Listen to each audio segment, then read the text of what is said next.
Well, what did you make of that?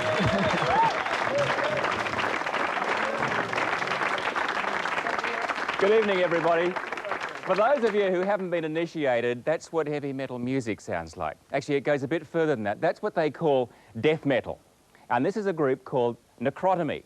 Now, Necrotomy, like most of the other death metal groups, play music that's not just only loud and aggressive, it's obsessed with death, suicide, violence, anarchy, really black stuff. The kind of stuff that scares the daylights out of nice, respectable, middle-class people.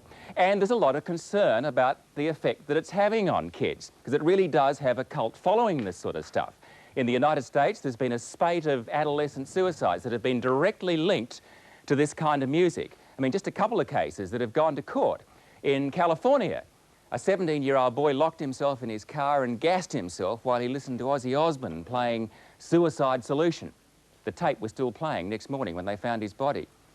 In Reno, another two teenage boys made a suicide pact and shot themselves after they'd locked themselves away for hours listening to music by Judas Priest. Now, in both those cases, the parents claimed that the music had contributed directly to the suicides. So what effect is this music having on the kids who listen to it? And perhaps what we older ones need to try and understand is, why are they attracted to such black and macabre themes? And what are these groups trying to say? Well, why are you attracted by themes like this? Can you explain? Something different. Something certainly different, yeah. But is it just simply an attempt to shock? No, they've gone through that stage a long time ago. I think they've pretty much done most things that will shock people. Mm-hmm. It's just following through afterwards. It goes with the music. What is it? The lyrics go with the music. It's just aggressive, the music, so you've got to have something hard-hitting to go with the music. It's certainly hard-hitting, but you see, the other thing too is that I just wonder how important the lyrics are, because the lyrics, when you actually know what you're singing there, really are quite shocking to a lot of people. But are you meant to understand the lyrics? People attracted to the music for the music, not for lyrics. Not for the lyrics. You can't understand the lyrics, so... That's right, but see, I mean, I'm told that a lot of the metalheads, is that what you call them, metalheads? Who sit listening to this sort of stuff actually have the words written in front of them, and they're listening to the music and they're actually going through those words like that, and they're taking it all in. No, not really. Oh, some albums have got lyrics printed on them, but you don't buy it. You read it, you just don't take it serious, that's all. You read it, get into it, that's all. So you're not meant to take it seriously? No, of course not. You don't take every book you read seriously, especially if it's fiction. I suppose not. But why such really black themes? You know, suicide, death, and... Well, it's attractive. I don't know. There's a million and one bands out there singing about love. I mean, we're just looking at the other side. Well, it certainly beats singing about love. It's a different topic. Well, those of you who listen to it, what attracts you to this kind of music? Stephen Hogg, you're a great fan, aren't you? Yeah, yeah, I am. I listen to it for the same reasons as been mentioned. It's fantasy. A lot of the music might be macabre, and I guess in the lyrics and things like that. But that's fine. I mean, you just have to read the Bible, take the book of Revelations. I mean, the 7 plagues, I mean, you just read that. That's gross. I mean, you know, I've got a couple of quotes that I wrote down here from the book of Revelation. Scorching men with fire, they gnawed their tongues for pain. Thou hast given them blood to drink. Well, that's the Bible. I mean, it's the thing that a lot of people go by, isn't it?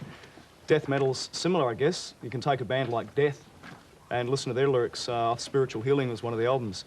Most of the stuff, it's not sort of going out there and saying, hey, look, get into violence, get into suicide. It's usually against it. If you ever read the lyrics in a lot of the albums where they're printed, it's usually don't do it, you know. But you see, it's been claimed, any criticism I read of it claims that it leads to an obsession with suicide. I mean, it may be against suicide, some of these lyrics, you may say, but I think that what we call it grind-hard metal, it's extreme form of art. It reflects today's society. Today's society is far more faster, it's far more evil, should we say. And then we also would imagine all the kids, so everyone would imagine in the past the nuclear umbrella there and the destruction of future of mankind, perhaps. And today it is even destruction of the environment or everything like that. But I say this, that the kids who get into this music are not basically weak characters. The music is so aggressive and so powerful that you have to be quite positive and aggressive, powerful to find it interesting and to find yourself associated with it somehow, that you kind of understand it. I feel that some of the lyrics are sure very extreme and very powerful and very, excuse me please, at times disgusting. I also like to state that the lyrics are totally not to be understood within singing, but I repeat, it's an extreme form of art, and it's not meant to please everyone. However, no, well, it's certainly an extreme form of art. But you see, you touched on a point there that somebody else might like to pick up. Is it reflecting what you're thinking?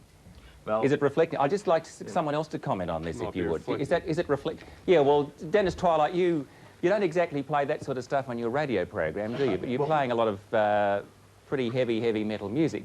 Well, no, we don't, Peter, but I think the point needs to be made that this is vaudeville, what we're talking here. It's just some kids having fun. It's something they enjoy.